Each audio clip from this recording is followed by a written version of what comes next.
Timnit Gebru. Timnit Gebru, born 1983/1984, is an American computer scientist who works on algorithmic bias in data mining. She is an advocate for diversity in technology and co-founder of Black in AI, a community of Black researchers working in artificial intelligence AI. She is the founder of the Distributed Artificial Intelligence Research Institute DAIR. In December 2020, Gebru was the center of a public controversy stemming from her abrupt and contentious departure from Google as technical co-lead of the ethical artificial intelligence team. Higher management had requested she withdraw an as-yet-unpublished paper or remove the names of all Google co-authors and said that the paper ignored recent research. She requested insight into the decision and warned that non-compliance would result in her negotiating her departure. Google terminated her employment immediately, stating they were accepting her resignation. Gebru has been recognized widely for her expertise in technology and artificial intelligence. She was named one of the world's 50 greatest leaders by Fortune and one of Nature's 10 people who shape science in 2021, and in 2022, one of Time's most influential people. Early life and education. Gebru was born and raised in Addis Ababa, Ethiopia. Her father, an electrical engineer with a Doctor of Philosophy PhD, died when she was 5 years old, and she was raised by her mother, an economist. Both her parents are from Eritrea. When Gebru was 15, during the Eritrean-Ethiopian War, she fled Ethiopia after some family was deported to Eritrea and compelled to fight in the war. She was initially denied a U.S. visa and briefly lived in Ireland, but she eventually received political asylum in the U.S., an experience she said was miserable. Gebru settled in Somerville, Massachusetts to attend high school, where she says she immediately started to experience racially based discrimination, with some teachers refusing to allow her to take certain advanced placement courses, despite being a high achiever. After completing high school, an encounter with the police set Gebru on a course toward a focus on ethics in technology. A friend of hers, a Black woman, was assaulted in a bar, and Gebru called the police to report it. She says that instead of filing the assault report, her friend was arrested and remanded in a cell. Gebru called it a pivotal moment and a blatant example of systemic racism. In 2001, Gebru was accepted at Stanford University. There she earned her Bachelor of Science and Master of Science degrees in electrical engineering and her PhD in computer vision in 2017. Gebru was advised during her PhD program by Fei Lai.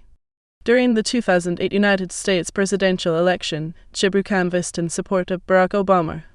Gebru presented her doctoral research at the 2017 LDV Capital Vision Summit competition, where computer vision scientists present their work to members of industry and venture capitalists. Gebru won the competition, starting a series of collaborations with other entrepreneurs and investors. Both during her PhD program in 2016 and in 2018, Gebru returned to Ethiopia with Jelani Nelson's programming campaign AddisCoder. While working on her PhD, Gebru authored a paper that was never published about her concern over the future of AI. She wrote of the dangers of the lack of diversity in the field, centered on her experiences with the police, and a pro-public investigation into predictive policing, which revealed a projection of human biases in machine learning. In the paper, she scathed the boys' club culture, reflecting on her experiences at conference gatherings of drunken male attendees sexually harassing her, and criticized the hero worship of the field's celebrities. Apple 2004-2013. Apple 2004-2013. Gebru joined Apple as an intern while at Stanford, working in their hardware division making circuitry for audio components, and was offered a full-time position the following year. Of her work as an audio engineer, her manager told Wired she was fearless and well-liked by her colleagues. During her tenure at Apple, Gebru became more interested in building software, namely computer vision that could detect human figures. She went on to develop signal processing algorithms for the first iPad. At the time, she said she did not consider the potential use for surveillance, saying, "I just found it technically interesting." Long after leaving the company, during the #Apple II movement in the summer of 2021, which was led by Apple engineer Cher Scarlett, who consulted with Gebru, Gebru revealed she experienced so many egregious things and always wondered how they managed to get out of the spotlight. She said that accountability at Apple was long overdue and warned they couldn't continue to fly under the radar for much longer. Gebru criticized the way the media covers Apple and other tech giants, saying that the press helped shield the companies from public scrutiny. 2013-2017. In 2013, Gebru joined Fei Lai's lab at Stanford. She used data mining of publicly available images. She was interested in the amount of money spent by governmental and non-governmental organizations trying to collect information about communities. To investigate alternatives, Gebru combined deep learning with Google Street View to estimate the demographics of United States neighborhoods, showing that socioeconomic attributes such as voting patterns, income, race, and education can be inferred from observations of cars. If the number of pickup trucks outnumbers the number of sedans, the community is more likely to vote for the Republican Party. They analyzed over 15 million images from the 200 most populated U.S. cities. The work was extensively covered in the media, being picked up by BBC News, Newsweek, The Economist, and The New York Times. In 2015, Gebru attended the field's top conference, Neural Information Processing Systems (NIPS), in Montreal, Canada. Out of 3,700 attendees, she noted she was one of only a few black researchers. When she attended again the following year, she kept a tally and noted that there were only 5 black men, and that she was the only black woman out of 8,500 delegates. Together with her colleague Dr. Ridaya Tibet, Gebru founded Black in AI, a community of black researchers working in artificial intelligence. In the summer of 2017, Gebru joined Microsoft as a postdoctoral researcher in the Fairness, Accountability, Transparency, and Ethics in AI Fate Lab. In 2017, Gebru spoke at the Fairness and Transparency Conference, where MIT Technology Review interviewed her about biases that exist in AI systems and how adding diversity in AI teams can fix the issue. In her interview with Jackie Snow asked Gebru, how does the lack of diversity distort artificial intelligence and specifically computer vision, and Gebru pointed out that there are biases that exist in the software developers. While at Microsoft, Gebru co-authored a research paper called Gender Shades, which became the namesake of a project of a broader Massachusetts Institute of Technology project led by co-author Dr. Joy Buolamwini. The pair investigated facial recognition software, finding that black women were 35% less likely to be recognized than white men. Google 2018-2020. Google 2018-2020. Gebru joined Google in 2018, where she co-led a team on the ethics of artificial intelligence with Dr. Margaret Mitchell. She studied the implications of artificial intelligence, looking to improve the ability of technology to do social good.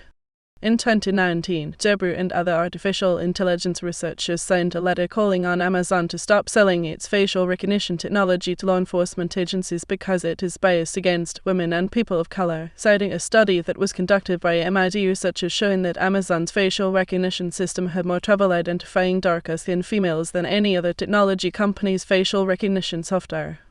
In a New York Times interview, Gebru has further expressed that she believes facial recognition is too dangerous to be used for law enforcement and security purposes at present. Exit from Google. By the end of her career at Google in 2020, Gebru had determined that publishing research papers was more effective at bringing forth the ethical change she was focused on impressing her superiors in the company. She and 5 others co-authored a research paper on the dangers of stochastic parrots. Can language models be too big? That covered the risks of very large language models regarding their environmental and financial costs, inscrutability leading to unknown dangerous biases, the inability of the models to understand the concepts underlying what they learn, and the potential for using them to deceive people. In December 2020, her employment with Google ended after higher Google managers asked her to either withdraw the as-yet-unpublished paper or remove the names of all the Google employees from that paper, that is, 5 of the 6 co-authors, leaving only Emily M. Bender. In a 6-page mail sent to an internal collaboration list, Gebru describes how she was summoned to a meeting at short notice where she was asked to withdraw the paper, and she requested to know the names and reasons of everyone who made the decision, along with advice for how to revise it to Google's liking. She said she would work with Google on an employment end date after an appropriate amount of time if not provided with that information. Google did not meet her requests and terminated her employment immediately, declaring that they accepted her resignation. Dr. Jeff Dean, Google's head of AI research, replied with an email saying that they made the decision because the paper ignored too much relevant recent research on ways to mitigate some of the problems described in it about environmental impact and bias of these models. Dean went on to publish his internal email regarding Gebru's departure and his thoughts on the matter, defending Google's research paper process to tackle ambitious problems, but to do so responsibly. Gebru and others blamed this initial publication, and Dean's subsequent silence on the matter, to have both catalyzed and enabled harassment that followed close behind his response. Gebru was serially harassed by a number of sock puppet accounts and internet trolls on Twitter, making racist and obscene comments. Gebru and her supporters alleged some of the harassment to be from machine learning researcher Pedro Domingos and businessman Michael Lissac, who had said that her work was advocacy disguised as science. Of Domingos, Gebru said he hid behind civility and enabled the trolls. Lissac also allegedly harassed Mitchell and Benda along with other colleagues on Gebru's former team. Twitter permanently suspended Lissac's account access on 1 February 2020. Gebru has repeatedly maintained that she was fired, and close to 2,700 Google employees and more than 4,300 academics and civil society supporters signed a letter condemning Gebru's alleged firing. 9 members of Congress sent a letter to Google asking it to clarify the circumstances around Timnit Gebru's exit. Gebru's former team demanded that Vice President Megan Kakolia be removed from the team's management chain. Kakolia had allegedly fired Gebru without notifying Gebru's direct manager Dr. Sami Bengio first, and demanded Kakolia and Dean apologize for how Gebru was treated. Mitchell took to Twitter to criticize Google's treatment of employees working to eliminate bias and toxicity in AI, including its alleged dismissal of Gebru. Mitchell was later terminated. Following the negative publicity over the circumstances of her exit, Sundar Pichai, CEO of Alphabet, Google's parent company, publicly apologized on Twitter without clarifying whether she was terminated or resigned, and initiated a months-long investigation into the incident. Upon conclusion of the review, Dean announced Google would be changing its approach for handling how certain employees leave the company, but still did not clarify whether or not Gebru's leaving Google was voluntary. Additionally, Dean said there would be changes to how research papers with sensitive topics would be reviewed, and diversity, equity, and inclusion goals would be reported to Alphabet's board of directors quarterly.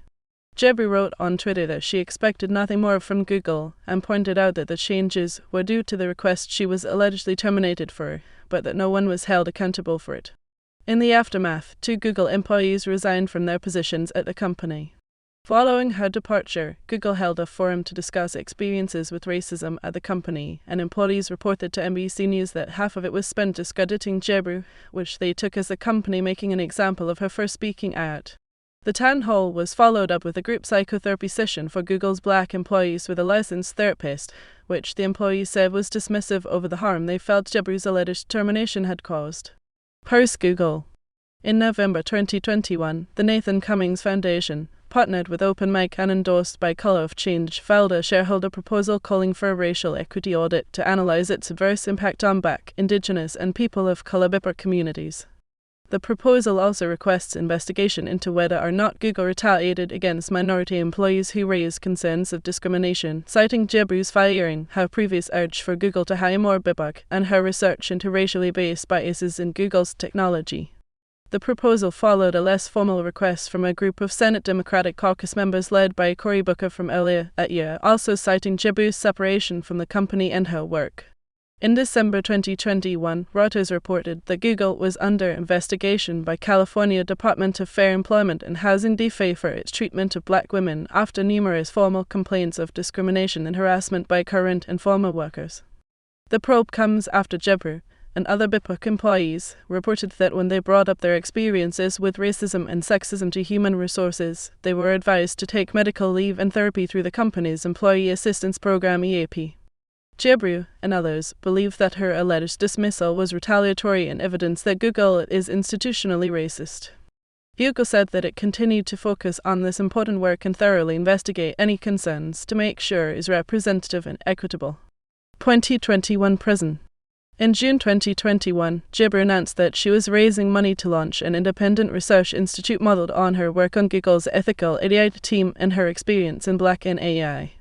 On to December 2021, she launched the Distributed Artificial Intelligence Research Institute DAIR, which is expected to document the effect of artificial intelligence on marginalized groups, with a focus on Africa and African immigrants in the United States.